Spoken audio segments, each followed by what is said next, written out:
The 3 requisites. Waste no tears upon the blotted record of lost years, but turn the leaf, and smile, oh smile, to see the fair white pages that remain for thee. Prate not of thy repentance, but believe the spark divine dwells in thee, let it grow. That which the upreaching spirit can achieve the grand and all creative forces know, they will assist and strengthen as the light lifts up the acorn to the oak tree's height. Thou hast but to resolve, and lo, God's whole great universe shall fortify thy soul. Ella Wheeler Wilcox.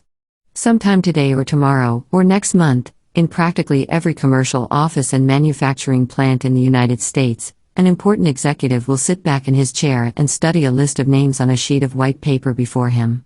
Your name may be on it. A position of responsibility is open, and he is face to face with the old problem: where can I find the man? The faces, the words, the work, the impressions of various men will pass through his mind in a quick review. What is the first question he will ask concerning each? Which man is strongest on initiative? Which one can best assume responsibility? Other things being equal, that is the man who will get the job. The first requisite in business, as in social life, is confidence in yourself, knowledge of your power. Given that, the second is easy: initiative or the courage to start things. Lots of men have ideas, but few have the confidence in themselves or the courage to start anything. With belief and initiative, the third requisite follows almost as a matter of course: the faith to go ahead and do things in the face of all obstacles.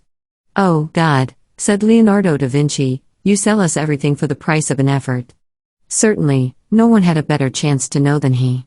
An illegitimate son brought up in the family of his father, the misfortune of his birth made him the source of constant derision. He had to do something to lift himself far above the crowd.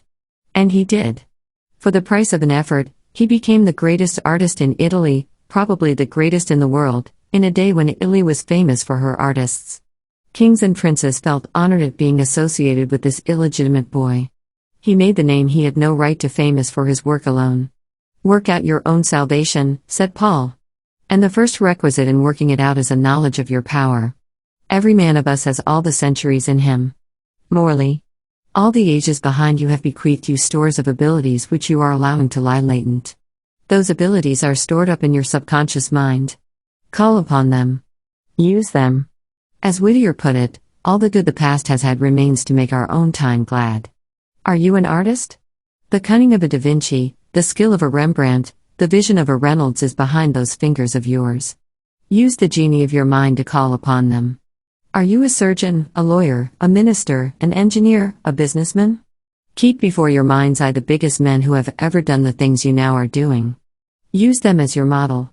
And not as your model simply, but as your inspiration. Start in where they left off. Call upon the innermost recesses of your subconscious mind for their skill, their judgment, their initiative. Realize that you have it in you to be as great as they. Realize that all that they did, all that they learned, and all the skill they acquired is stored safely away in universal mind, and that through your subconscious mind, you have ready access to it. The mind in you is the same mind that animated all the great conquerors of the past, all the great inventors, all the great artists, statesmen, leaders, and businessmen. What they have done is but a tithe of what still remains to do, of what men in your day and your children's day will do. You can have a part in it. Stored away within you is every power that any man or woman had ever possessed. It awaits only your call. In Thoughts on Business, we read, "It is a great day in a man's life when he truly begins to discover himself. The latent capacities of every man are greater than he realizes, and he may find them if he diligently seeks for them. A man may own a tract of land for many years without knowing its value. He may think of it as merely a pasture. But one day, he discovers evidence of coal and finds a rich vein beneath his land.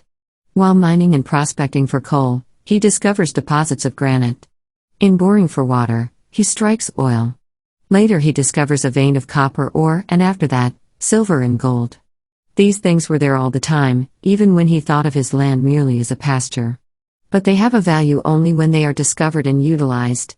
Not every pasture contains deposits of silver and gold, neither oil nor granite, nor even coal. But beneath the surface of every man, there must be, in the nature of things, a latent capacity greater than has yet been discovered. And one discovery must lead to another until the man finds the deep wealth of his own possibilities. History is full of the acts of men who discovered somewhat of their own capacity, but history has yet to record the man who fully discovered all that he might have been. Everything that has been done, thought, gained, or been is in universal mind. And you are a part of universal mind. You have access to it.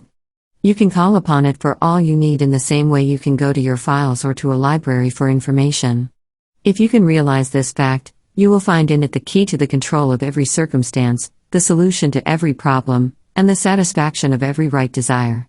But to use that key, you've got to bear in mind the 3 requisites of faith in your powers, initiative, and courage to start.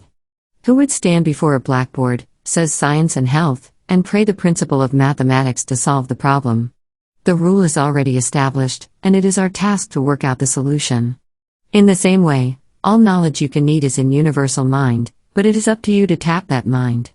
And without the 3 requisites, you will never do it. Never let discouragement hold you back. Discouragement is the most dangerous feeling there is because it is the most insidious. Generally, it is looked upon as harmless, and for that very reason, it is the more sinister. Failure and success are often separated by only the distance of that one word, discouragement. There is an old-time fable that the devil once held a sale and offered all the tools of his trade to anyone who would pay their price. They were spread out on the table, each one labeled, hatred, malice, envy, despair, sickness, and sensuality, all the weapons that everyone knows so well. But off on one side, apart from the rest, lay a harmless-looking, wedge-shaped instrument marked discouragement. It was old and worn-looking, but it was priced far above all the rest.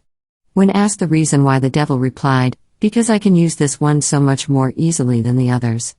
No one knows that it belongs to me, so with it, I can open doors that are tight-bolted against the others. Once I get inside, I can use any tool that suits me best." No one ever knows how small is the margin between failure and success. Frequently the two are separated only by the width of that one word, discouragement. Ask Ford, ask Edison, ask any successful man, and he will tell you how narrow is the chasm that separates failure from success, how sure it can be bridged by perseverance and faith. Cultivate confidence in yourself. Cultivate the feeling that you are succeeding. Know that you have unlimited power to do every right thing. Know that with universal mind to draw upon, no position is too difficult and no problem too hard.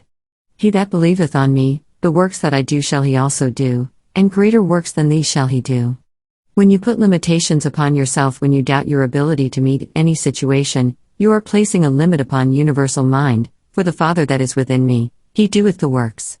With that knowledge of your power, with that confidence in the unlimited resources of universal mind, it is easy enough to show initiative. It is easy enough to find the courage to start things. You have a right to dominion over all things, over your body, your environment, your business, your health. Develop these 3 requisites, and you will gain that dominion. Remember that you are a part of the universal mind and that the part shares every property of the whole. Remember that, as the spark of electricity is to the thunderbolt, so is your mind to universal mind. Whatever good you may desire in life, whatever qualification, whatever position, you have only to work for it wholeheartedly, confidently, with singleness of purpose, and you can get it.